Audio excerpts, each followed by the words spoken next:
Okay,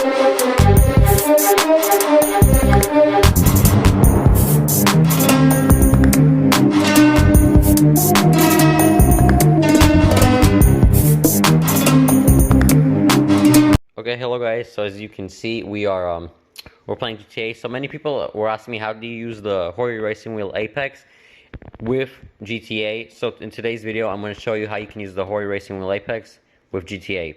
So as you can see, here's the wheel. It is plugged into the console, as you can see over there. So I'm going to try to walk with the pedal. Make sure you have it on PS4 N mode, I believe. Let's see if this works.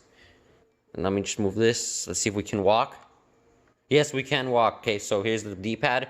We can walk. So you guys kind of have to alternate between DP, LS, and RS. And you also have to make sure that it's in PS4 N mode.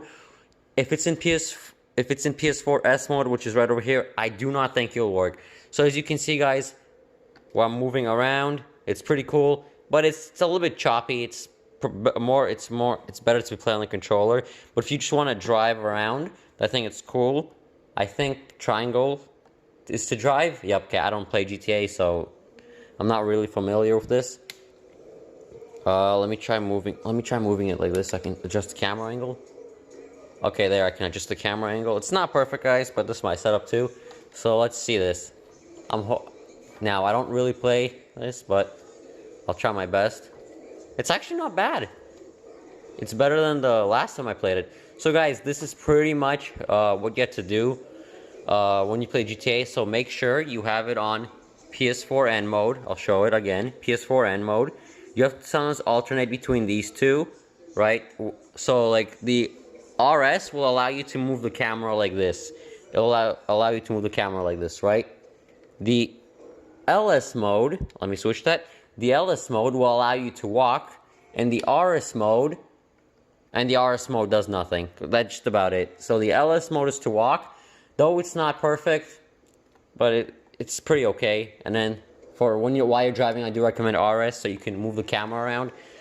But yeah, guys, this is about it. It's actually not that bad. I thought it'd be worse, but it's quite playable. There's just, I mean, if you adjust the sensitivity and everything, it should be quite fun. So yeah, guys, I hope this video helped. If you have any questions, please put them in the comments below. I'll be happy to help you, and I'll try my best to help you. But this is how you do it. I hope this helps. Bye. See you in the next one. Oh yeah, guys, sorry, I almost forgot the map. So to click the map, all you need to do is just click options right here on the steering wheel, and move to maybe let's check out DP. No, okay, not DP. Maybe RS. Not RS, maybe LS. Let's see. No, okay. So with the I'm so sorry, guys. I don't play GTA. I had no idea you have to click X first. So okay, you just click options and then you use the LS mode, and you guys can use the map. This is very handy. So realistically, I believe you can do mostly everything with this wheel. So GTA is playable like this, which is pretty cool. So as I said before, guys, I hope this video helped. Don't forget to drop a like, and please subscribe if you haven't. I would really appreciate it. And if you have any other questions, I will try my best to help you guys. Goodbye. See you in the next one.